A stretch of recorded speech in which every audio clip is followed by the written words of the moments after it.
পাতাগুলো।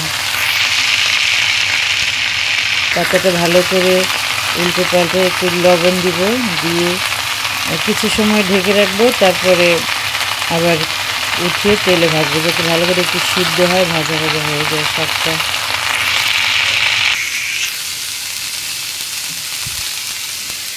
খারকুল পাতা আসলে এক ধরনের কচু জাতীয় উদ্ভিদ মনে হচ্ছে, কারণ এটা যেহেতু ইচিং করে। তবে অন্যান্য কচুর চেয়ে খারকুল পাতার ভর্তাটা খুব মজা। খারকুল পাতা মনে হয় শুধু ভর্তাই খায়, আমি তো ভর্তাই খেয়েছি। আরও অন্যভাবে অন্য রেসিপি করা যায় কি না আপনারা জানাবেন। খারকুল পাতার ভর্তা আমার কাছে আসলে খুবই সুস্বাদু মনে হয়। আমার ভর্তাটা জাস্ট অসাম হয়েছে, অনেক মজা হয়েছে। খারকুল পাতার ভর্তা গরম গরম খেলে আরও বেশি মজা হয়।